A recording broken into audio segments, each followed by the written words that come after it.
Bus driver बना शिक्षक। चंदू संसारपुर में रहता था। वो बहुत ही गुणी और नेक लड़का था। पढ़ाई लिखाई करने के बाद उसे कोई नौकरी नहीं मिली। उसके घर के हालात ठीक नहीं थे। उसके घर पे उसकी बूढ़ी माँ और बूढ़े पिता थे, लेकिन पढ़ाई में होशियार होने के कारण चंदू को हमेशा स्कॉलरशिप मिलती थी और उसने मैथमेटिक्स में एमए किया था। लेकिन कोई काम ना मिलने के कारण उसे एक स्कूल में बस ड्राइवर की नौकरी करनी पड़ी। उसे अपने काम में कोई शर्म नहीं आती थी, लेकिन उस स्कूल में बहुत ही अमीर और घमंडी बच्चे पढ़ा करते थे। वे हमेशा चंदू का मजाक उड़ाया करते थे, क्योंकि गरीबी के कारण चंदू के कपड़े कभी फटे होते थे और कभी उसे चप्पल में ही आना पड़ता था। अरे बस ड्राइवर भैया, क्या बात है, आज फिर फटी कमीज में आ गए हैं? अरे हमारा लिहाज तो कर लो। देखो देखो हम लोग कैसे अच्छे कपड़े पहन के आते हैं। हाँ भैया, कम से कम जूते तो पहन लो। चंदू उनकी बातों का बुरा नहीं मानता था और उनकी बातों को हंस के टाल दिया करता था। हाँ ठीक है बच्चों, मैं कल जूते पहन कर आ जाऊंगा और अच्छी कमीज भी पहनूंगा। और सुनाओ, तुम्हारी पढ़ाई कैसी चल रही है? अरे देखो तो, हमसे कैसे पढ़ाई के लिए पूछ रहा है, जैसे कि हमें नहीं आएगा तो क्या ये हमें सिखाएगा कुछ? ड्राइवर कहीं का। एक दिन छुट्टी के समय चंदू ने देखा कि सभी बच्चे बहुत परेशान हैं और वो लोग आपस में बात कर रहे थे। अरे यार चिंटू, क्या करेंगे? परीक्षा नजदीक आने वाली है। मैथ वाले सर तो आ ही नहीं रहे और हमें तो मैथ का कुछ नहीं पता। हाँ पिंकू, हमारा भी काफी सिलेबस बाकी है, अब पता नहीं क्या होगा। हाँ, मुझे भी बहुत फिक्र हो रही है। इन सवालों के जवाब तो मेरे ट्यूशन वाले सर को भी नहीं पता नहीं अब बोर्ड्स में क्या ही हाल होगा हमारा।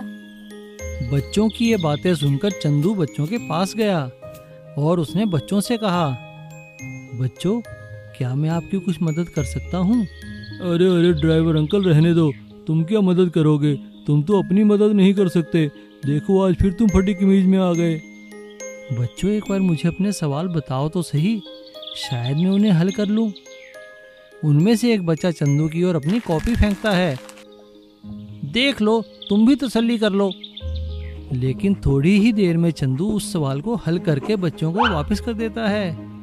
ये देखकर सभी बच्चे हैरान रह जाते हैं और एक एक करके चंदू सभी सवालों का हल कर देता है। अरे ड्राइवर अंकल, आप तो बहुत होशियार निकले। आपका बहुत बहुत धन्यवाद। सभी बच्चे घर जाकर अपने माता पिता को ये बात बताते हैं और अगले दिन बच्चों के माता पिता स्कूल में आते हैं और स्कूल के प्रिंसिपल को सारी बात बताते हैं। स्कूल के प्रिंसिपल ड्राइवर चंदू को अपने पास बुलाकर कहते हैं, अरे भाई, तुम तो बड़े छुपे रुस्तम निकले। तुमने हमें बताया क्यों नहीं कि तुम्हें इतनी अच्छी मैथ आती है? भाई वाह, ये तो वही बात हुई, दिए तले अंधेरा। हमें तो पता ही नहीं था कि हमारे पास इतने गुणी मैथ टीचर हैं। चंदू, कल से तुम बच्चों को मैथ पढ़ाओगे। और अगले ही दिन चंदू की कुर्सी बदल जाती है। वो बस ड्राइवर से एक मैथ का शिक्षक बन जाता है। सभी बच्चे और उनके माता पिता भी उसकी बहुत इज्जत करते हैं। बहुत समय पहले दुर्गापुर नाम का एक गांव रहता था। उस गांव में शंकर नाम का एक किसान अपने पत्नी दुर्गा और बेटा विनोद के साथ रहता था। शंकर के पास थोड़ा ही जमीन था और वह उसी पे टमाटर का खेत लगाकर खेती करता था। लेकिन कुछ दिन से शंकर का तबीयत कुछ ठीक नहीं था। वो बुरी तरह से बीमार पड़ गया और कुछ भी काम कर नहीं सका। उसका घर चलाना भी बहुत मुश्किल हो गया था। तभी विनोद खेती करना शुरू कर देता है। पिताजी, आप बिल्कुल परेशान मत हो, मैं पूरा काम संभाल लूंगा, बस आप जल्दी ठीक हो जाइए। लेकिन कुछ दिन के बाद शंकर उसकी बीमारी की वजह से गुजर जाता है और उसका टमाटर का खेत भी खराब हो जाता है। विनोद बहुत उदास हो जाता है और एक मंदिर के यहाँ जाकर रोने लगता है। तभी वहां पर एक बाबा भीख मांग रहा होता है और वह ऐसा पूछता है, बेटा, तुम इतना उदास क्यों हो? तुम भगवान के पास आए हो तो ऐसा नहीं रहना चाहिए। अरे बाबा, मेरा नसीब ही खराब है। एक तो मेरा पापा गुजर गए हैं और मेरा खेत भी खराब हो गया है। ऐसा बोलते ही उस बाबा ने विनोद को कुछ जादुई जल देता है। बेटा, ये कुछ जादुई जल है। इसको तुम्हारी खेत में डालकर देखो, शायद ये तुम्हें काम आ जाएगा। विनोद बाबा से जादुई जल लेकर वहां से चला जाता है, लेकिन फिर मुड़कर देखा तो बाबा वहां पर नहीं है। तभी विनोद समझ जाता है कि वह बाबा के पास जादुई शक्तियां हैं। विनोद जाकर उस जल को खेत में डालता है और जाकर सो जाता है। ऐसा ही कुछ महीने बीत जाते हैं, लेकिन उसके खेत में कुछ भी नहीं उगता। फिर एक सुबह जब विनोद सो रहा था, उसकी माँ चिल्लाती है, अरे विनोद, ये देखो हमारे खेत में क्या हुआ।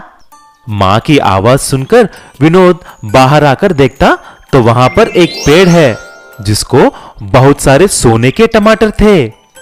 अरे विनोद, ये सब कैसे हुआ? ये तो चमत्कार है। अरे ये तो जादू है माँ, उस मायावी बाबा जी का जादू है। मैंने उनका दिया हुआ जल हमारे खेत में डाला है। ये सोने का टमाटर का पेड़ उसी की देन है। ये बात सारी गांव में फैल जाती है। लेकिन उसी रात को दो चोर उन सोने के टमाटर को चोरी करने के लिए आते हैं। जब वह चोर उस पेड़ के नजदीक आकर टमाटर को तोड़ने लगते हैं, तभी वह जादुई पेड़ बोलने लगती है, अरे ओ मूर्ख चोर, चोरी करना महापाप है। रुक, अब दोनों को अभी मैं सबक सिखाता हूं। ऐसा बोलकर उन दोनों चोरों को जादुई शक्ति से उस पेड़ बांध देती है। जब सुबह उठकर विनोद देखता है तो वह चोरों को पेड़ को बंधा हुआ देख चौंक जाता है। फिर चोरों को पुलिस के हवाले कर देते हैं। तब से विनोद सोने की टमाटर बेचकर खुशी खुशी से रहने लगता है। चतुर भाई।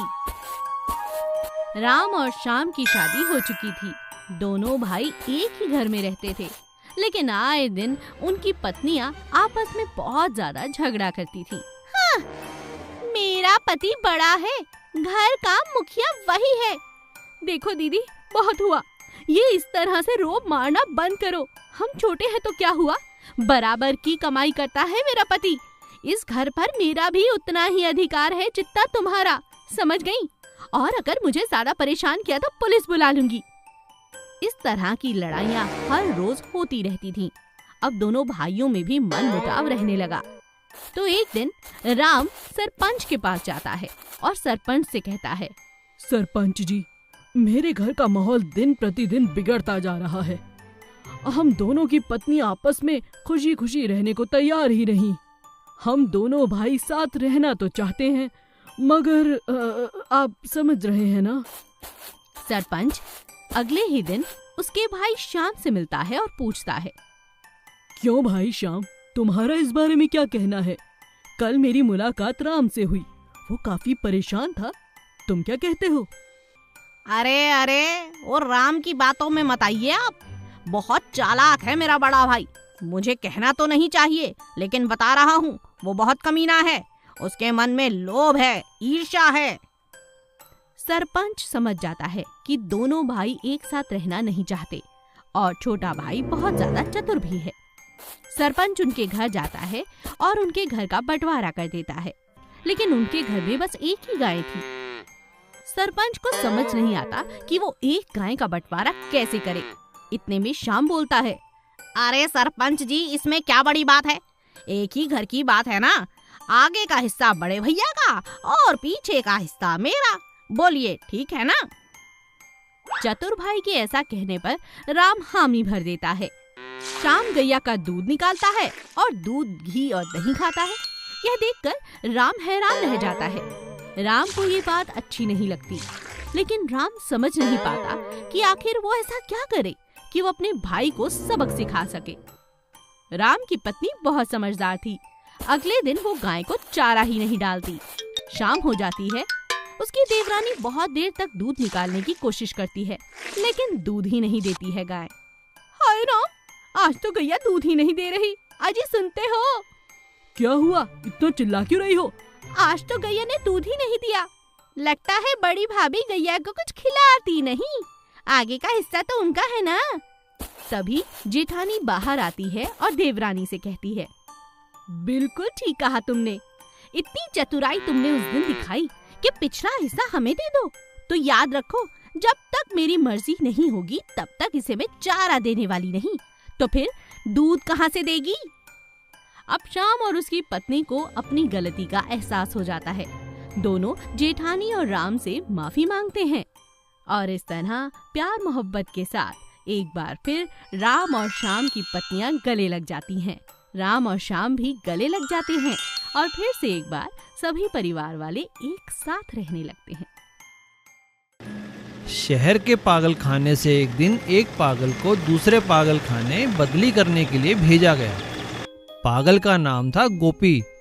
गोपी पागल होने से पहले एक ड्राइवर था। रास्ते में एम्बुलेंस रोककर एम्बुलेंस का ड्राइवर चाय पीने उतरा। देखो यहीं रहना, मैं अभी आया। जी साहब, पर हम मेला देखने जाएंगे ना, मुझे झूला झुलाओगे ना? हाँ हाँ, अभी मेले का टिकट लेकर आता हूँ। गोपी ने कुछ देर ड्राइवर का इंतजार किया और गाड़ी को लेकर वहां से चल पड़ा। अरे अरे रोको, कोई रोको उसे पागल ड्राइवर है, रोको रोको। गोपी को रास्ते में एक शादी होती नजर आई।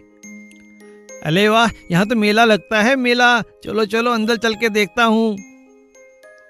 गोपी अंदर चला गया। उसने जी भर कर खाना खाया और एक बस की ड्राइविंग सीट पर आकर बैठ गया। बाराती उसी बस में आकर बैठ गए। गोपी ने बस चला दी और सबको उतारकर बस को एक जगह लाकर खड़ा कर दिया। अब वो जहां जी चाहे वहां चला जाता, कभी भी किसी भी गाड़ी को चुरा लेता और अपनी मर्जी से कहीं भी लाकर खड़ा कर देता। ऐसा कई दिन चलता रहा। अब पुलिस को एक पागल और एक गाड़ी चोर की तलाश थी, लेकिन पुलिस को यह नहीं पता था कि दोनों काम एक ही व्यक्ति के हैं। एक दिन रात में गोपी एक गाड़ी के पीछे डिक्की में जाकर सो गया। वो गाड़ी एक बहुत बड़े डॉन की थी, जिसे पकड़ने के लिए 2 लाख का इनाम था। रात में डॉन एक सोने की डील करने दूसरे डॉन को मिलने पहुंचा। डील होते ही सारा सोना गाड़ी में रख दिया गया और वह उस डॉन के पास अगली डील की बात करने चला गया। तभी उसे वहां अपना ड्राइवर दिखा। अरे तुम यहाँ क्या कर रहे हो? मेले की टिकट मिल गई, चलो चलो मेला देखने चलते हैं। एम्बुलेंस ड्राइवर के इशारे पर इंस्पेक्टर समझ गया कि यही गोपी है। अरे यह तो डॉन की कार है, इसका मतलब चोर कोई और नहीं गोपी ही है। यही है जो गाड़ियां कहीं भी चलाकर खड़ी कर देता है। अरे गोपी, तुम्हें ये गाड़ी कहाँ से मिली? जहाँ से तुम लाए हो मेला वहीं लगा है, क्या तुम हमें वहाँ ले चलोगे? हाँ हाँ चलो चलो, हम मेला देखने चलेंगे, पर गाड़ी मैं ही चलाऊंगा। हाँ हाँ तुम ही चला लेना। गोपी कार चलाता है और ड्राइवर और इंस्पेक्टर को अपने साथ उसी जगह ले जाता है जहाँ पर दोनों डॉन थे। पुलिस उन्हें गिरफ्तार कर लेती है। गोपी को 2 लाख रुपए का इनाम मिल जाता है, जिससे उसका इलाज एक अच्छे हॉस्पिटल में किया जाता है। कुछ ही दिनों में वह बिल्कुल ठीक हो जाता है।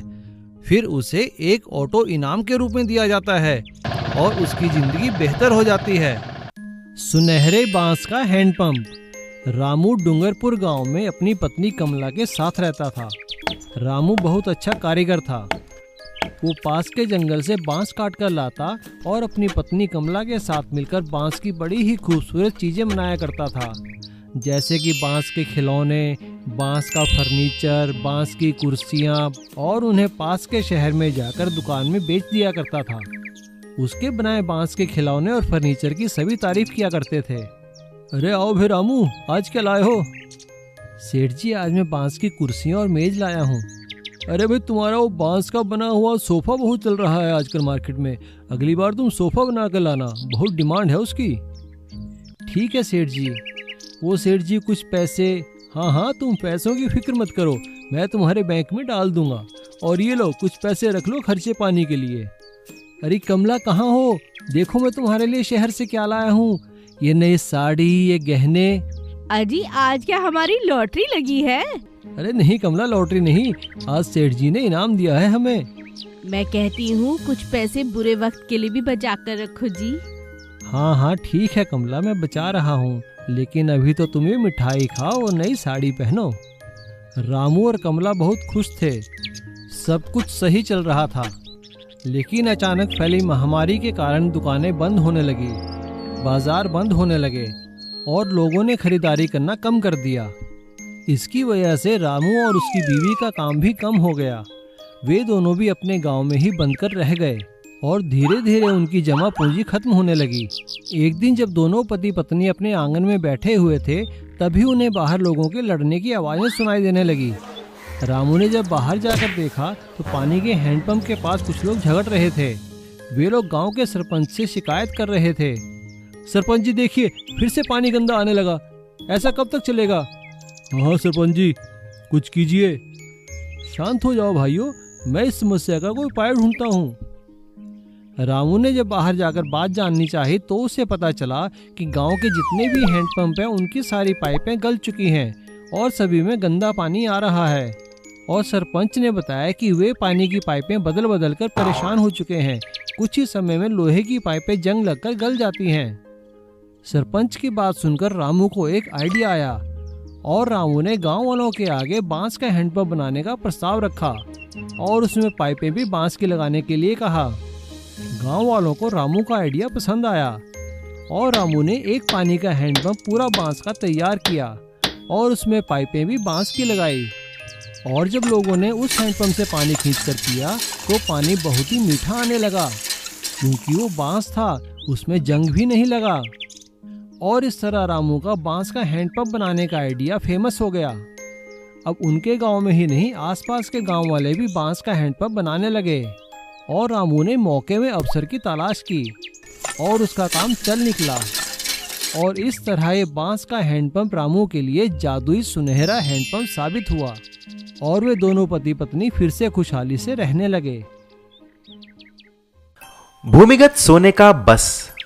खाजीपेट नाम के एक गांव में सुभाष नाम का एक व्यक्ति रहा करता था। उसके पास एक बस थी। उस बस को तरह तरह के यात्राओं के लिए, शादियों के लिए लेके जाता था और उसी तरह अपने घर को चलाता था। एक दिन सुभाष की बेटी रूपा को देखने के लिए लड़के वाले आते हैं। सुभाष सबका स्वागत करता है। आइए आइए, नमस्कार जी, बैठिए। पहले कुछ स्वीट खाएंगे क्या? भाई सुभाष, हमको आपकी बेटी बहुत पसंद आ गई, लेकिन ये बोलो दहेज में क्या मिल रहा है? भाई साहब, मेरे पास जो कुछ भी है तो ये बस ही है। मैं अपनी बस दहेज में दे दूंगा। ऐसा बोलते ही रिश्ता पक्का करके लड़की वाले चले जाते हैं। लेकिन उसी दिन रात को कुछ चोर आकर सुभाष का बस चोरी करके ले जाते हैं। अगली दिन सुबह जब सुभाष को यह बात पता चलता है, सर पकड़कर बैठ जाता है और तभी चंपक सेठ वहां पर आता है और ऐसा बोलता है, क्या रे सुभाष, मैं तुम्हें ये बस देखकर ही उधार दिया रे। अब ये बस नहीं है तो मेरा कर्जा कैसे चुकाएगा? देख लो, मेरा पैसा वापस नहीं किया तो मैं तुम्हारा घर हड़प लूंगा और तुम्हारे गर्दन पकड़कर बाहर निकाल दूंगा। ऐसा मत करो चंपक सेठ, सारे गांव के सामने मेरा इज्जत मत निकालो। इज्जत होना है तो जाकर मर जाओ कहीं, लेकिन मेरा पैसा वापस कर दो बस। चंपक की बातें सुनकर दुखी होकर सुभाष एक नदी के किनारे चला जाता है। उस नदी में कूदकर अपने जान देने वाला ही था। इतने में नदी देवता प्रत्यक्ष हो जाती है और ऐसी बोलती है, अरे सुभाष, ये क्या है? खुदकुशी करना महापाप है बेटा। क्या करूं माता, मेरे पास इसके अलावा कुछ करने के लिए नहीं है। मेरा बस चोरी हो गया है और वो चंपक सेठ को पैसे नहीं दूंगा तो गांव में मेरा इज्जत नहीं रहेगा। चिंता मत करो बेटा, ये लो, मैं तुम्हें एक सोने का बस और कुछ सोने के सिक्के देती हूँ। तुम इससे तुम्हारी सारी संकट दूर कर सकते हो। ऐसा बोलकर देवता अदृश्य हो जाती है। सुभाष वह बस लेकर चला जाता है और उस बस को एक भूमिगत सुरंग बनाकर उसमें रख देता है ताकि कोई भी उस सोने के बस को ना देख सके। ठीक शादी वाला दिन भूमिगत सुरंग में से उस सोने के बस को निकालकर सभी लोगों को बिठाकर शादी के मंडप के लिए निकलता है। उस सोने की बस को देखकर चंपक सेठ और सारे गांव के लोग परेशान हो जाते हैं। तभी चंपक सेठ ने ऐसा बोला, क्या रे सुभाष, कुछ लॉटरी लग गई है क्या? जरा हमें भी बताओ। सुभाष हंसकर बस को चलाते निकल जाता है और धूमधाम से रूपा की शादी भी करता है। दहेज में सोने की बस को देखकर उसके ससुराल वाले भी पहले चौंक जाते हैं, लेकिन बाद में बहुत खुश हो जाते हैं। उसके बाद देवता का दिया हुआ सोने के सिक्के बेचकर सुभाष भी खुशी खुशी से रहने लगा। ऑटो रिक्शा मरम्मत वाला। चांदपुर नाम के एक गांव में सूरज करके एक आदमी रहता था। सूरज एक ऑटो किराए पे लेके रोज चलाता था। ऐसे ही आए हुए पैसों में से किराए देकर बचे हुए पैसों से ही अपना घर चलाता था। लेकिन सूरज के पास कुछ खास पैसे नहीं बचते थे। इसीलिए एक दिन उसकी बीवी ने ऐसी बोली, देखिए जी, अब तक जो हो गया सो हो गया। आप ऐसा ही किराए के ऑटो चलाएंगे तो कुछ नहीं बचेगा। आपको एक नई ऑटो खरीदना है। अरे देवी, नया ऑटो चाहिए तो बहुत पैसे लगेंगे। मेरे पास इतने पैसे कहाँ से आएंगे? मेरे पास मेरे मैके वाला दिया हुआ कुछ गहने हैं, उन्हें बेचकर एक ऑटो खरीदो। उन्हें बेचने पर भी सिर्फ एक सेकंड हैंड ऑटो का इंतजाम कर सकता हूँ। ठीक है, देखता हूँ। ऐसा बोला और गहने ले जाके उन्हें बेचकर एक ऑटो मैकेनिक विनोद के पास जाता है। अरे विनोद भाई, मुझे एक अच्छी सेकंड हैंड ऑटो चाहिए। मेरे पास 50,000 रुपए हैं। सूरज भाई, 50,000 में क्या सेकंड हैंड ऑटो? तुम भी पागल जैसा बातें करता है। अच्छा ये बात है, अब मुझे कुछ नहीं पता, तुमको ही कुछ करना पड़ेगा। ठीक है सूरज भाई, मेरे साथ आओ। गांव के बाहर एक कारखाना है, उसके बाहर बहुत सालों से एक ऑटो पड़ा हुआ है। हम उसको लेके जाते हैं और उसको मरम्मत करते हैं। मुझे मालूम है उसकी इंजन बिल्कुल ठीक है। ऐसा तुम्हारे बजट में ही एक नया ऑटो हो जाएगा। आपकी मर्जी है भाई। ऐसा सूरज और विनोद जाकर उस ऑटो को ले जाकर मरम्मत करने लगते हैं। कुछ ही दिन में विनोद ऑटो को पूरी तरह नया जैसा बना देता है। उसी दिन 2 गुंडे आकर विनोद और सूरज को मारते हुए उसी कारखाने के अंदर लेके जाते हैं और उन दोनों को बहुत मारते हैं। कुछ ही देर में एक आदमी आता है। वह उस गांव का बहुत बड़ा शाहूकार है। मेरा नाम रतनलाल है और वह ऑटो कहाँ पर है? तभी सूरज ऐसा पूछता है, अरे सेठ जी, वह ऑटो तो यहीं पर पड़ा था। विनोद ही उसे ले जाकर मरम्मत किया। उसके अलावा मुझे कुछ नहीं मालूम। क्या रे विनोद, साफ साफ बता दो कि उसके ऑटो का सीट कहाँ पर है? अरे सेठ जी, उसका सीट को तो आपका मैनेजर लेके गया है, क्योंकि वह तो कुछ काम का नहीं है ना। अच्छा ऐसा है, क्योंकि उस सीट में मेरा सारा सोना छिपा कर रखा है। ये बात सिर्फ मुझे और मेरे मैनेजर को पता है। आप सच बोलते हैं तो बच जाएंगे। सेठ जी मैनेजर को बुलवाकर बहुत मारता है। तभी मैनेजर अपना गलती कबूल कर लेता है। अरे सर जी, मुझे माफ कर दो। मैं ही आपका ऑटो बेचकर सीट को चुरा लिया है और आपको बोला है कि ऑटो को चोर ले गया है। माफ करो मुझे। सच जानने के बाद सेठ जी विनोद और सूरज को छोड़ देता है। तब से सूरज ईमानदारी के साथ अपना मरम्मत किया हुआ पुराना ऑटो को चलाकर खुशी से रहने लगा। एटीएम चोर।